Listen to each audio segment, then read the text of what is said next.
안녕하세요. 저는 유입니다.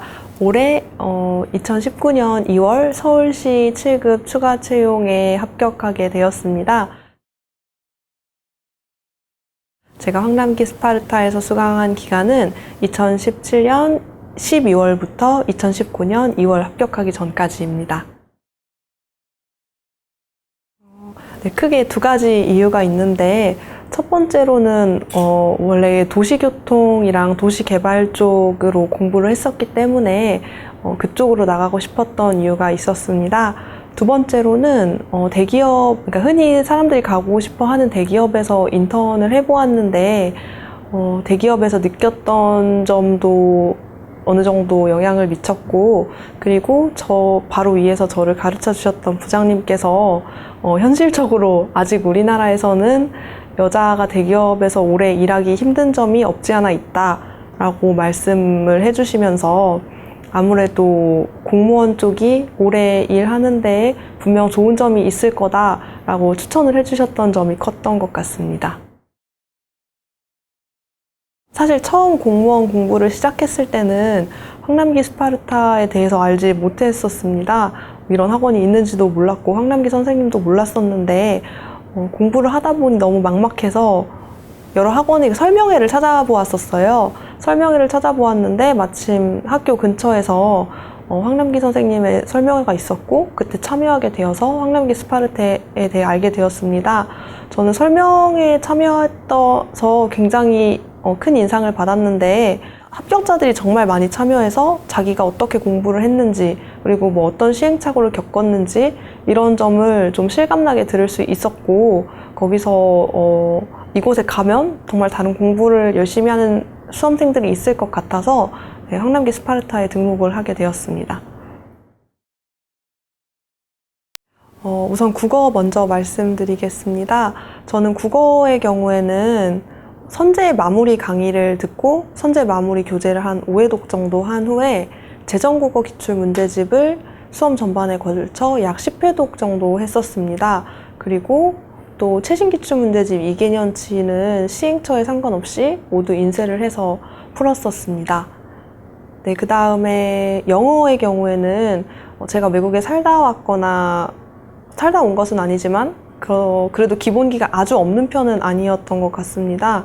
그래서 기본 강의를 아예 듣지 않고 해커스에서 나온 연도별 기출문제집을 사서 풀었습니다.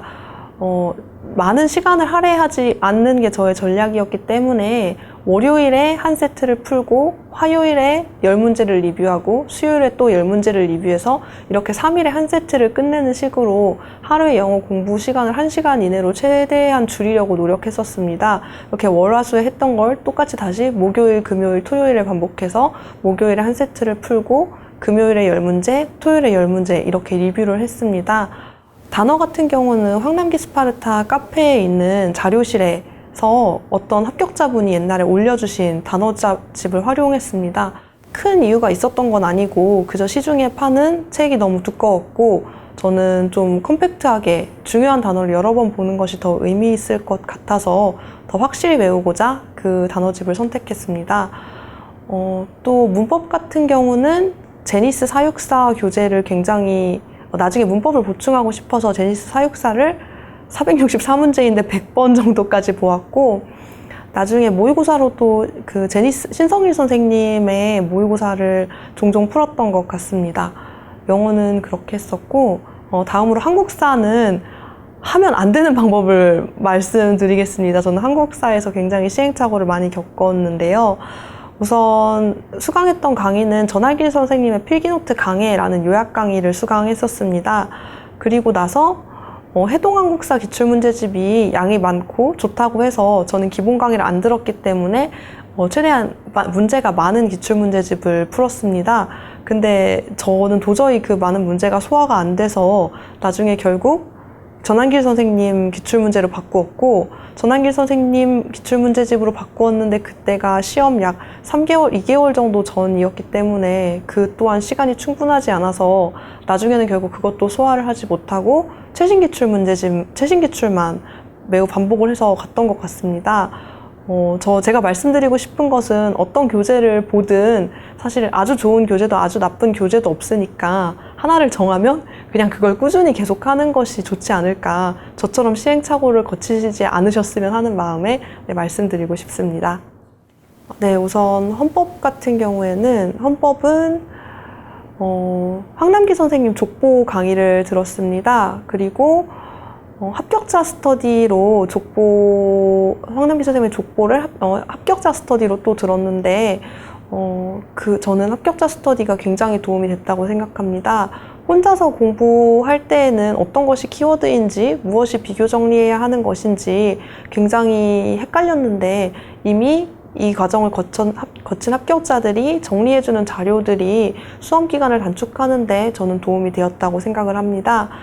그리고 합격자 스터디도 들었고 황남기 선생님의 진도별 모의고사를 계속 회독했습니다. 왜 진도별 모의고사를 선택했냐는 질문을 많이 받았는데 사실 그때는 정말 수험에 대해 공무원 시험에 대해 모르는 상태였기 때문에 그저 진모가 좋다고 해서 시작을 했습니다. 정말 아무것도 모르는 상태에서 진모를 하는 게 너무 괴로웠는데 10회독을 하고 20회독을 하고 조금씩 점수가 오르니까 그래도 좀 할만하다라는 느낌이 조금 들었었고 그리고 이것만 하면 되겠지라는 어느 정도 안정감을 주는 점이 저는 굉장히 도움이 되었다고 생각합니다.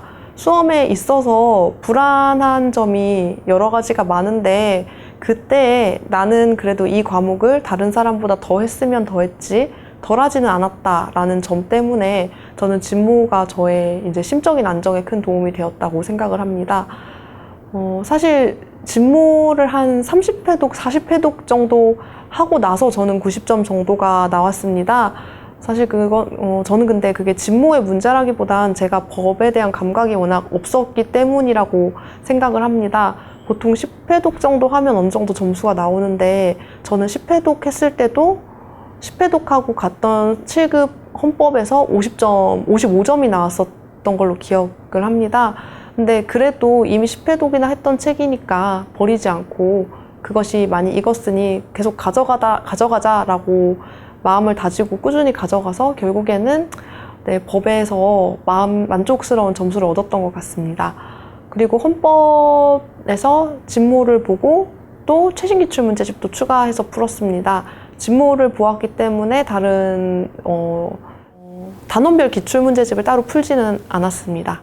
그 다음으로 행정법도 비슷한 과정으로 황남기 선생님의 족보를 보았고 그리고 진모를 풀었고 최신기출문제를 보았습니다. 행정법은 헌법보다 조금 더 못하는 편이어서 합격자 스터디를 2개를 수강을 했었고 또 진모도 40회독 이상 했다고 생각합니다. 최신기출문제집의 경우에는 시중에 나오는 최신기출문제집을 사서 풀었고 그리고 또 한 번 더 시행처별로 풀기 위해서 이개년치를 시행처별로 인쇄해서 풀어보았습니다.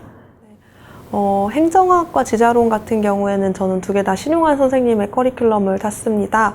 제가 수험 전반에 있어서 유일하게 기본 강의를 들었던 것이 행정학과 지방자치론입니다.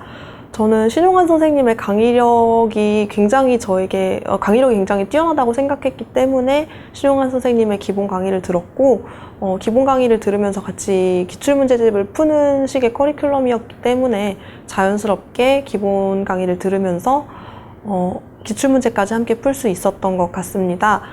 행정학은 제가 수험을 시작하고 가장 마지막에 했던 과목인데 황남기 선생님께서 기본 강의를 들으면서 무조건 기출문제들을 풀어야 된다고 하셔서 하루에 8강을 듣고 무조건 그 강의에 나간 진도만큼 기출문제집을 풀었습니다.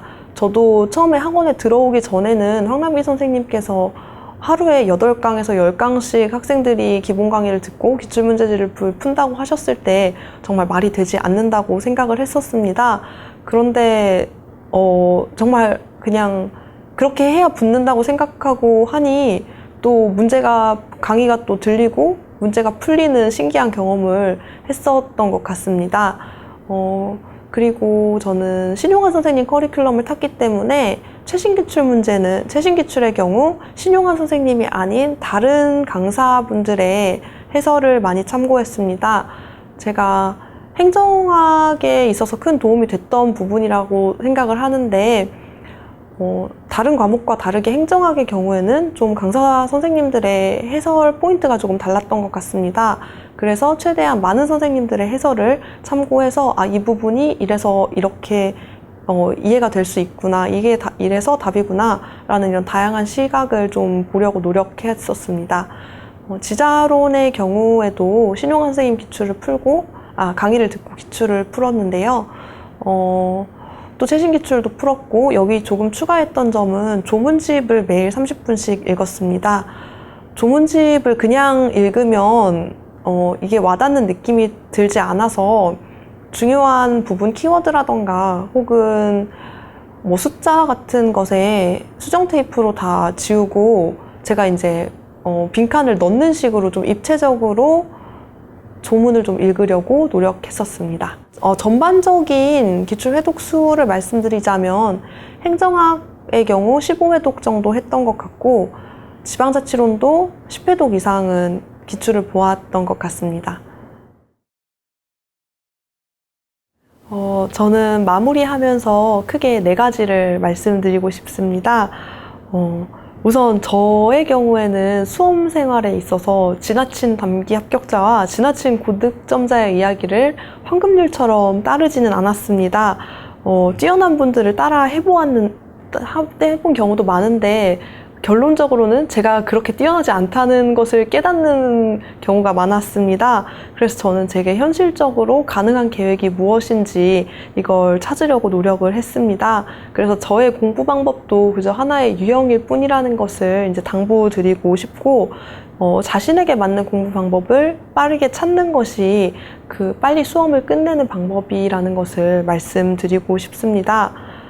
그리고 2번째로는 데스캠프에 대해 생각이 많으실 텐데, 물론 제가 합격을 하고 같이 면접 스터디를 하거나 다른 합격자분들을 보았을 때 느낀 점은 데스캠프를 한 사람만 붙는 것은 아니라는 것이었습니다. 정말 다양한 합격의 유형이 있었습니다. 강의만 7번 들으셨다는 분도 보았고, 요약서만 봤다는 분도 있었고, 1대1로 강의와 기출을 함께 보았다는 분도 있었습니다. 그런데 저는 저에게 맞는 방법이 데스캠프라고 생각을 했기 때문에 이것에 대해 회의감을 가지지 않고 의심하지 않고 데스캠프 방법에 매진하려고 노력을 했습니다. 황남기 스파르타에 들어와서 데스캠프를 선택하셨다면 저는 이를 믿고 가셨으면 좋겠다는 말씀을 드리고 싶습니다. 다만 데스캠프를 하는 각자의 세세한 방법은 조금씩 다릅니다. 어느 정도 속도로 해설을 볼 것인지, 그리고 어느 정도 속도로 문제를 볼 것인지, 그리고 해설을 어디까지 볼 것인지, 이것을 다양하게 시도해보고 본인에게 맞는 데스캠프 방법을 빨리 찾으셨으면 좋겠습니다. 3번째로 말씀드리고 싶은 것은 불안하지 않은 사람은 없다는 것입니다. 저 또한 시험 보기 전까지 굉장히 불안했고, 시험 보고 나서도 불안했습니다. 저는 그래서 불안을 그저 7번째 혹은 8번째 과목이라고 생각을 하고, 이 또한 합격을 좌우하는 과목 중에 하나이니 내가 그렇게 흔들리지 말고 유연하게 대처를 하자라고 마음을 매우 다졌던 것 같습니다. 사실 붙어도 불안합니다. 최종 합격이 나오기 전까지 예를 들면 면접에서 뭘 잘못하지 않았을까? 서류를 잘못 내진 않았을까? 불안한 마음은 끝까지 저를 괴롭혔었고, 심지어 최종 합격이 나오고 나서 저는 얼마 전에도 다시 옛날 수험 기간으로 시험에 떨어져서 수험 기간으로 돌아가는 악몽을 꾼 적이 있습니다. 그래서 어떻게 보면 시험을 붙는다고 불안함이 모두 끝나는 것도 아니니 그저 내가 이것을 잘 다스리도록 하자라는 마음가짐으로 의연하게 대처하시고, 불안하다고 여기저기 돌아다니거나 다른 사람에게 이야기를 걸거나 쓸데없이 과소비를 하거나 의미 없이 교재를 구입한다던가 하는 작은 일탈을 최대한 자제하는 것이 좋지 않을까라고 말씀드리고 싶습니다.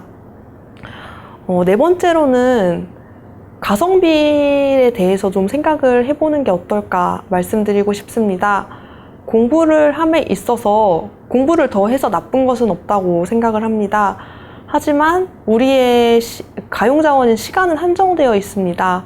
이 시간을 어떻게 활용해서 얼마나 좋은 결과를 내느냐, 이것이 저는 수험 생활에 있어서 중요한 점이라고 보았습니다. 무엇인가를 더 추가해야 할지 말지, 이 책을 보아야 할지 말지 고민될 때 이 같은 시간을 투자해서 더 좋은 점수를 낼 수 있는 다른 방법이 있다면, 혹은 차라리 이 시간을 다른 과목에 투자해서 다른 과목에서 올릴 수 있는 시간이 더 크다면, 크다면 그런 쪽으로 어떤 과목을 완벽히 하는 것이 아닌 더 점수를 올릴 수 있는 방향으로 공부를 이끌어 나가셨으면 좋겠습니다. 저도 물론 완벽해지고 싶은 마음이 컸고 그런 욕심이 컸습니다. 공부를 하다 보면 본인이 완벽주의자이기 때문에 넘어가기가 힘들다라고 이야기하시는 분들을 많이 보았는데요. 저 또한 마찬가지였습니다. 근데 그때 제가 생각을 바꾸게 됐던 계기가 공무원 시험 역사상 만점자가 없다는 것이었습니다.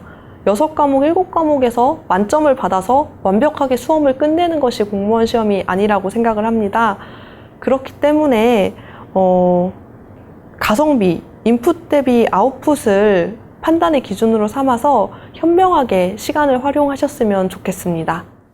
수험 기간 전반에 있어서 불안할 때마다 저를 잡아주었던 명언이 있습니다. 칼릴 지브란이라는 시인이 했던 말인데, 어둠의 밤을 지나지 않고서는 새벽의 빛을 밝힐 수 없다라는 말이 있습니다. 저는 이 말을 수험 생활에 제 빗대어 굉장히 많이 생각을 했습니다. 이 불안하고 앞이 보이지 않고 내 미래가 어떻게 될지 모르는 이 답답한 상황을 어둠의 밤이라고 생각을 했었고, 이 길을 끝까지 걸어 나아가야만, 버텨내야만 새벽을 밝힐 수 있다라는 마음가짐으로 곧 새벽이 찾아오겠지 하고 매일 마음을 가다듬었던 것 같습니다.